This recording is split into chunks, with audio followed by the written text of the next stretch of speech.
Hi, this is Ed Keeter from Keeter Consulting. I'm a self-employed small business consultant located in Grand Rapids, Michigan. If this video podcast catches your attention, there's a ton of additional information, including more podcasts and my blog at www.keeterconsulting.com. As I explained in my last video blog, this series of video blog entries will be walking through the creation of a business plan step by step from beginning to end. In case you missed the earlier video blogs, we're creating a business plan for an imaginary disc golf store in Grand Rapids called River City Disc Golf. Today we move into the second section of the business plan, the marketing section. The marketing section serves several purposes. First, it is the place where you identify your target customers and consumers and provide relevant information about them. It's also the place where you identify your competitors and detail your points of competitive advantage, the things about your business and your products or services that will make customers choose to buy from you instead of from your competitors. Related to this, the marketing section is also where you describe the products and services you will offer, explain your pricing plan, explain how and where you'll sell your goods and services, and how you will promote the business. As you can see, the marketing section covers a tremendous amount of information, and today we'll review just one element of it: customers. When discussing your customers in a business plan, there are four primary questions that you need to address. How many potential customers are there? How do they currently meet the need that your business addresses? How can you best market to them? There is an important distinction you may need to make between your customers and your consumers. A customer is the person or organization that pays for your products or services. A consumer is the person or organization who actually receives those goods or services. For businesses like McDonald's, the customer and consumer are the same.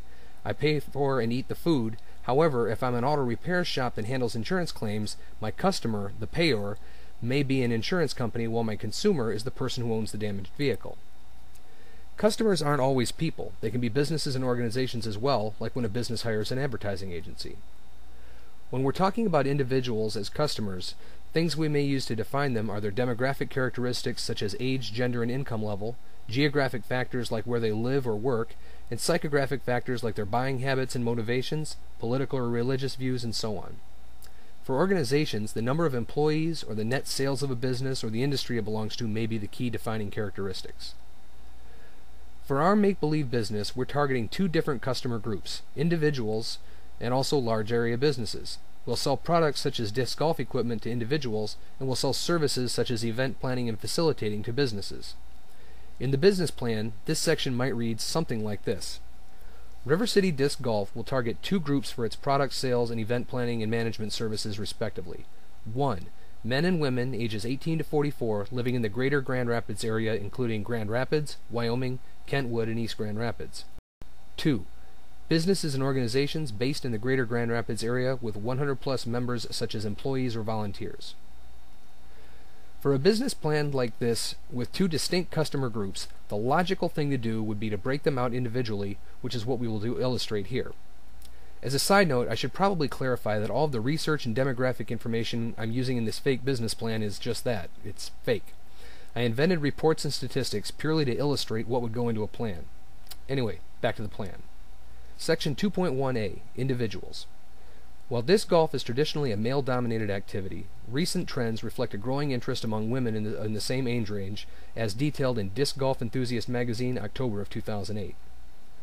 The low cost of participation in disc golf for both casual and league players is reflected in the broad income and education range of its competitors, as described in Wired magazine, June of 2009.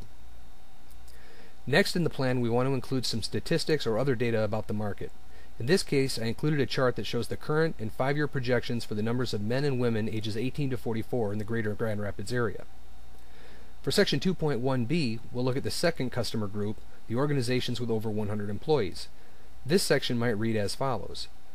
Businesses with 500 or more employees working within a 20-mile radius of one another annually spend $35 per employee on parties, celebrations, and other team-building events.